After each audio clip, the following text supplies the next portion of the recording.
Some of the crimes of Esau Edom being exposed here. Let's have a listen up. This is a very racist society. I mean, it's pretty shocking. Remember what happened. The constitutional amendments during and after the Civil War were supposed to free African-American slaves. It did something for about 10 years. Then there was a North-South Compact, which essentially granted former slave-owning states the right to do whatever they wanted. And what they did was criminalize black life in all kinds of ways. Now, that created kind of a slave force. It threw mostly black males, but also women, into jail, where they become a perfect labor force, much better than slaves. If you're a slave owner, you have to keep your capital alive. If the state does it for you, it's terrific. No strikes, no disobedience, perfect labor force. A lot of the American Industrial Revolution in the late 19th, early 20th century is based on that. It pretty much lasted until the Second World War, when there was a need for what's called free labor in the war industry. After that come about two decades in which African Americans had a kind of a shot entering the society. A black worker get a job in an auto plant, the unions were still functioning, maybe buy a small house, send a kid to college or something. By the 1970s or 80s, it's going back to criminalization of black life. It's called the drug war, which is a racist. That's why when you work Israel, these ridiculous Edomite jobs, you get a wage where it cannot even sustain you. You see, because they want your labour for nothing. That's how wicked and evil this Edomite man is. You see, so you go to work, you get a minimum wage, then you pay off all your bills, you got nothing left. You don't even earn enough to pay all the bills. And that's how this racist demon Edomite is. Let's carry on. War. Ronald Reagan was an extreme racist, denied it. And the whole drug war, so-called, is designed from policing up to eventual release from prison to make it impossible for the black male community and more the women and more Hispanics to be part of the society. In fact, if you look at American history, the first slaves came in 1619, and that's half a millennium. There have been about 3 or 4 decades in which African Americans had a limited degree of freedom. You know, it's not entirely, but at least some. And of course, for black elites, there's some privileges, but I'm talking about the mass of the population, which has been recriminalized and incidentally also turned into a slave labor. And now more than ever, why white people don't like to learn about black history, American history. Because white America create many of the conditions it now condemns. So you don't get to enslave generations of people, publicly lynch them after Sunday church service, segregate them, strip them of land and wealth, destroy their communities, over-police neighborhoods, flood them with drugs, incarcerate their fathers, underfund their schools, deny them equal protection under the law, and then point out the pain created by those systems and call the people the problem. That is not accountability. That is historical gaslighting. And the audacity of white America to project violence, criminality, and moral failure onto black people while refusing to confront its own history is one of the greatest manipulations this country has ever performed. Because some of the most horrific acts of mankind were committed on American soil. They were not done by the oppressed, they were normalized by the oppressor. Lynchings became family events. Black bodies were burned, tortured, mutilated, bred, sold, violated, experimented on, and discarded while people quoted Bible verses and called it God's. That's right, you see. Let me just quickly say this, because this morning I put on the YouTube, and first story that came up was a police officer who had planned to go to Louisiana to a festival where all the so-called Negroes were, and he was going there with guns, and he had planned to kill up to 200 plus people. But while he was on his way, his family had intervened and contacted the police and said what he was going to do. So the police managed to get him before he got there. They took him to prison, but then let him out. No charges. No charges whatsoever. You see, you Edomite, you have no accountability. There's no accountability for all your evil, your wickedness, your murders, your lies, your rapes, everything else you've done. There's no accountability. That's why you keep doing what you're doing. But the accountability will come. You have to pay. You will have to pay. Let's carry on. their systems of terror were justified through whiteness, power, colonization, and a man-made interpretation of religion. And the most dangerous lie America ever told was that racism is over simply because the language became more polished. Ruby Bridges is still alive. The descendants of segregationists are still alive. The systems evolved. They did not disappear. So when people say stop... And how can they say racism is over when they haven't even given us any reparations? Blaming the past while actively supporting policies that suppress truth, restrict rights, attack education, control women's bodies, criminalize blackness, divide the poor, and preserve inequality, understand what is really happening. They do not want accountability. They want amnesia. Because racism survives best in a country that... People want you to let stuff go. After their betrayals, after their backstabbing, now they think you're doing too much. Now they think you're doing too much because you are getting them back. And they don't think you should get them back. Now people think you should just let the shit go. But in order for you to betray and backstab somebody, you didn't let the shit go. So maybe if you didn't do that, then there would be no need for this. Because it's going to get really ugly. Yeah, it's going to get really ugly. It's about to get really ugly. I'm strongly seeing that. You need to right the wrongs for people. You need to find resolution in the inconclusivity. So these people who backstabbed and betrayed you thrive on ambiguity. Oh, I don't know what you're talking about. This is what I'm hearing. Oh, I don't know what you're talking about.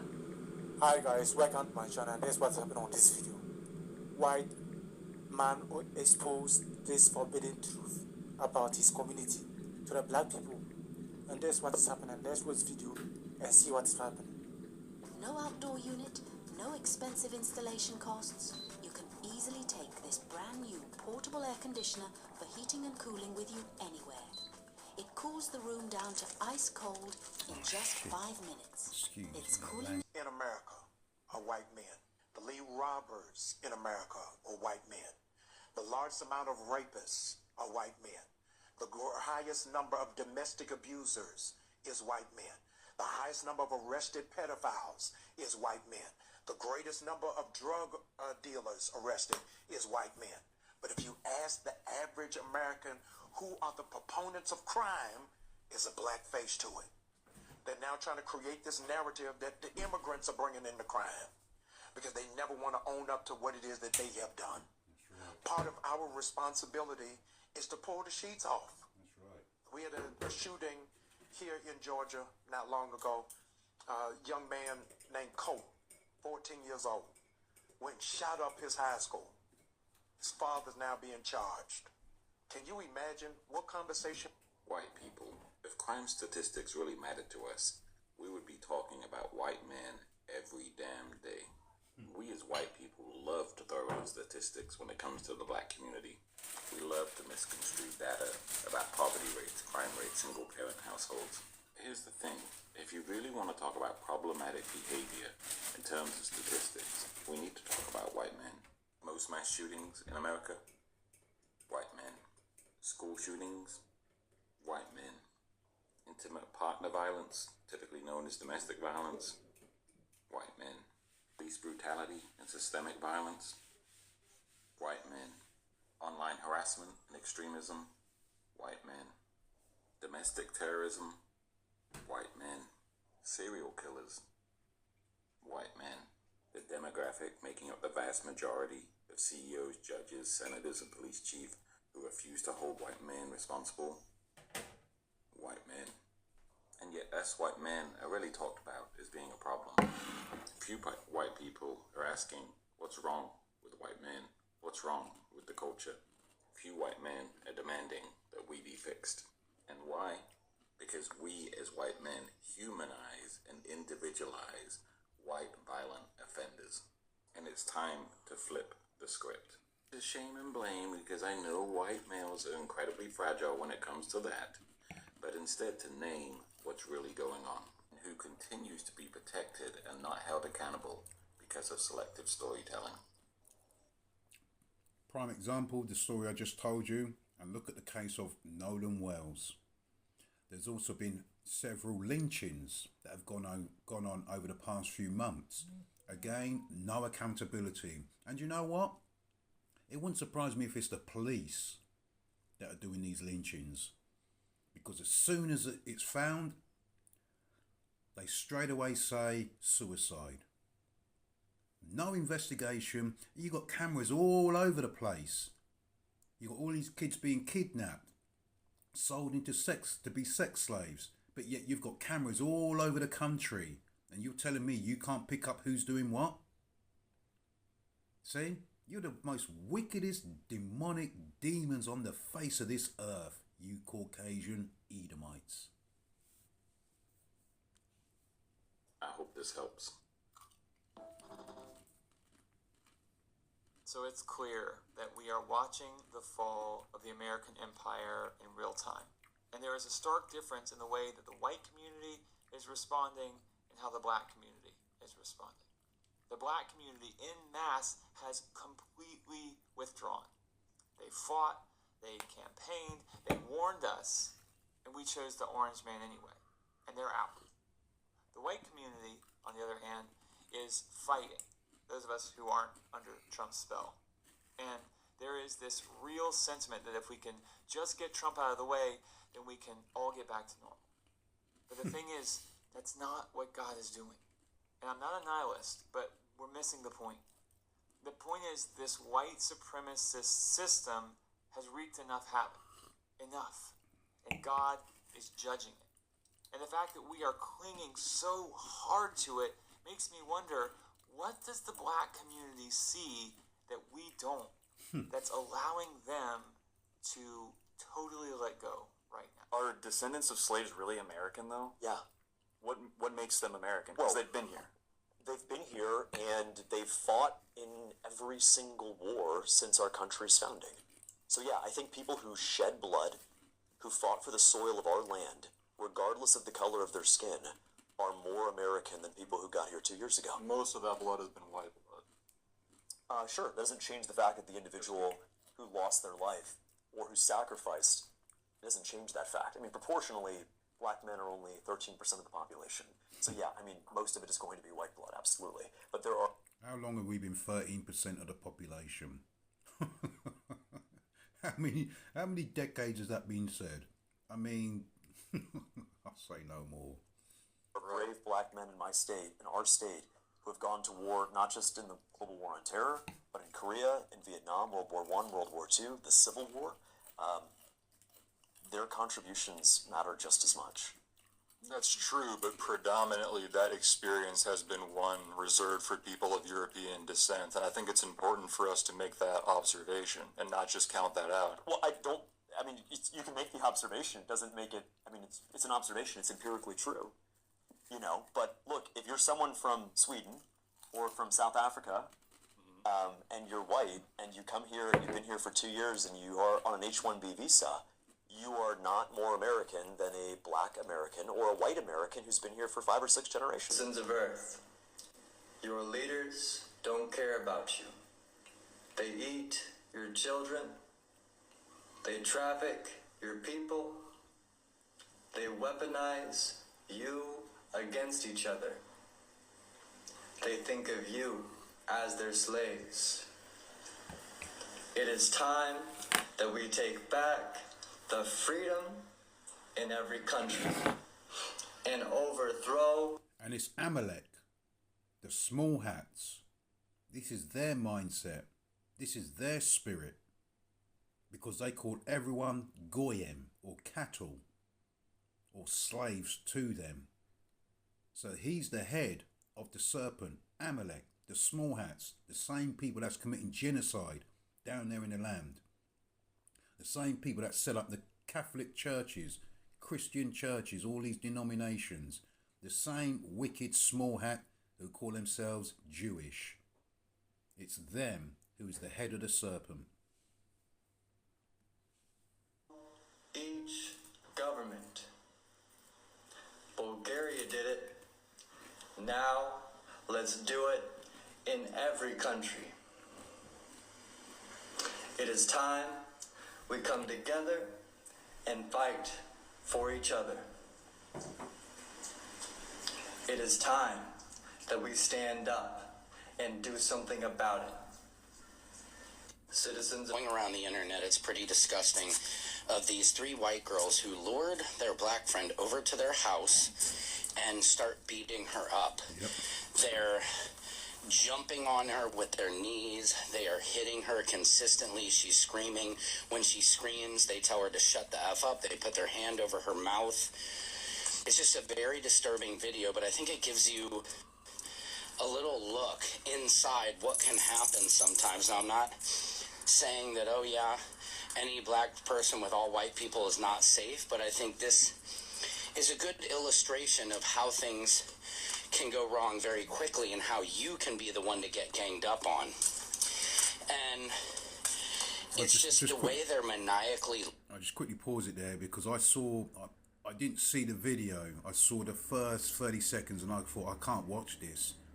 Because year after year after year after year, I wake up and I see the evil that these devils do unto us. And it's become so painful now, I can't even watch. I even saw a video yesterday, I didn't even watch all of that as well, where a lady, sister walking across the pedestrian, you know, the road that's got the white lines where you can cross over. She just walked across. Police come speeding round, jumped out the car and assaulted and abused and beat this woman up and said she was jaywalking. That's the kind of effing shit you devils do. And you have the nerve and audacity to have a holy book in your hand and claim you are the people of God and that you have salvation. Salvation for what? To do what you're doing now? For 400 plus years? You wicked devils. And you don't take accountability. You play dumb. That's why the Lord said vengeance is his. We don't have to put our hands on you, but we will do in Ezekiel 25, 12 to 14.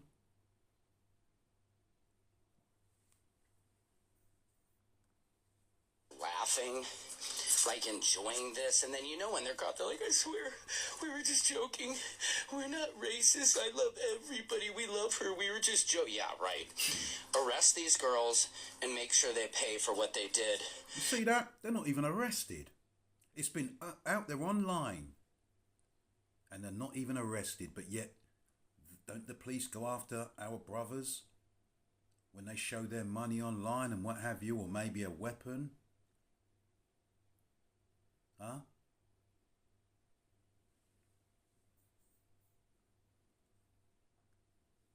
Because I don't see how this girl didn't end up getting injured. It's really disgusting. Trigger warning on the video. Go check it out.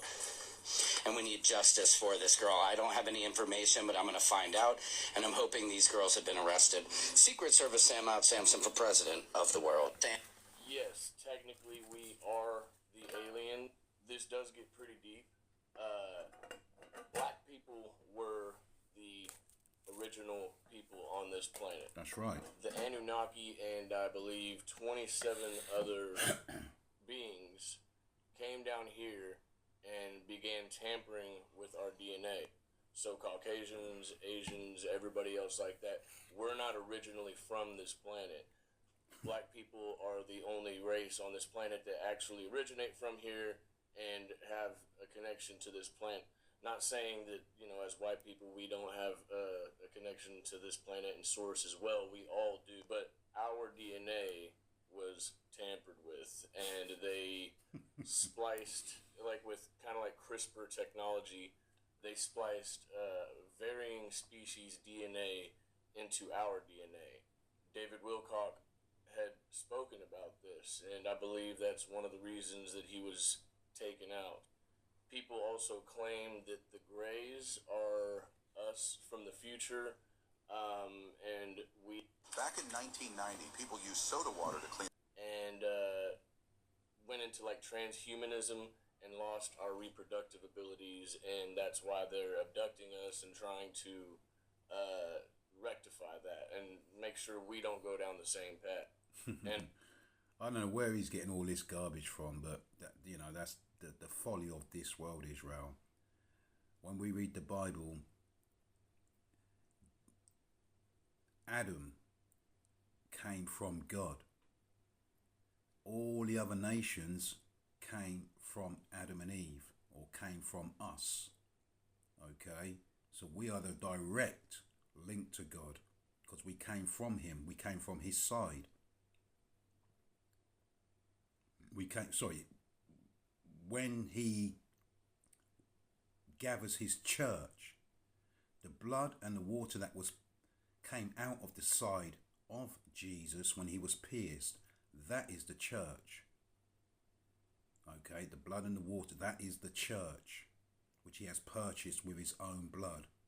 Okay, so we directly come from God. The other nations come from us. Okay, after the sin of Adam. Okay, so what this Edomite's saying right now, don't even listen to it. And also, so this video doesn't get taken down, these are my opinions for entertainment purposes only. See? Use your own discernment and make your own decisions as to how you feel and take what. I think white people are so triggered by black joy because they have zero control over it. And white people are all about control. And anything they don't get to control and manage and dictate freaks them the hell out. They don't get to be the leader. A friend of mine sent me this and I thought it was brilliant. But the black race, they're the original human blueprint. They carry the unfiltered human DNA, the high-resolution original file of what it means to be a fucking human being. Let's look at the fucking DNA. Let's finally admit that there is one group on this planet that's the original fucking standard, the one bloodline that's truly the foundation of it all. And if you're looking for that original human blueprint, I found it. Guess what? It ain't us, Bubba. Not by a fucking long shot. I looked at the actual science, and it's a lot bigger than your politics. While you're out here terrified of being replaced, you've forgotten where the fuck you come from. So let's get real about the numbers. White folks only make up 10% of the whole goddamn world population. That's it. The vast majority of the planet is black, brown, and Asian. We aren't the standard. There's a lot of historical facts now that I believe in time, early in time, even the beginning of slaves, even the beginning of... black was the one that was running the show throughout the whole world. You look at Asia, look at all of their statues. You know, yeah, they had small eyes, but there's a lot of people in Africa that have slanted eyes that look like me, but they're just dark and they just have different. But the hair from this, they're all kinky. All the ancient sculptures of the past are all black.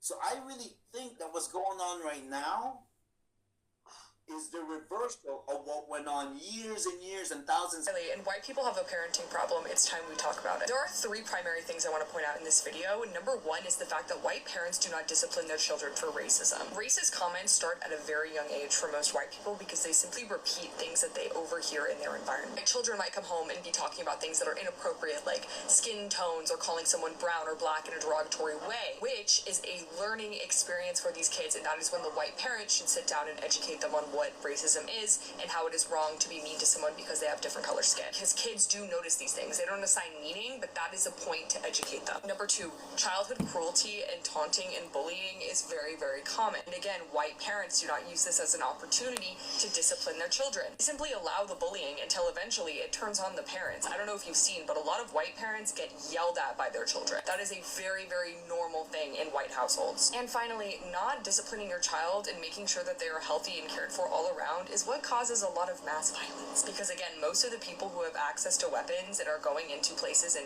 are white do better. Hi, I'm Kylie. I've been trying for a while now to figure out how to talk about something that's been on my mind. And recent events, I think, finally pushed it up.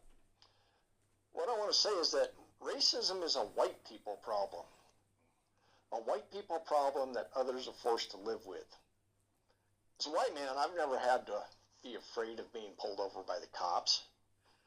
As a white father, I've never had to have that special talk with my kids about not looking wrong or saying the wrong thing to a cop for fear that they wouldn't come home again. I've never had to worry about being turned down for a mortgage because of the color of my skin or where to go jogging. Never had to worry that I could be scooped up by ICE just for looking like I might belong to the wrong group, even though I was born here. I've never committed the misdemeanor crime of selling cigarettes. But if I did, it wouldn't be a capital offense. These are things that people of color have to deal with every stinking day. These are things that white people allow, that white people cause. I think I'm finally ready to talk about it now because of the state that our country's in, the permission that Donald Trump has given for racist behavior. And maybe the rest of us will realize something too, that racism is a white people problem, and it's up to white people to solve it. It's up to white people to call it out among their coworkers, their friends, and their family. It's up to white people to be the loudest and proclaim that racism is no longer acceptable in American institutions. As black people, we didn't create the problem. We didn't create racism. We just react and respond to it. It's not our problem to fix. And like he said, the people that created this issue, the people that created racism, you need to look in the mirror.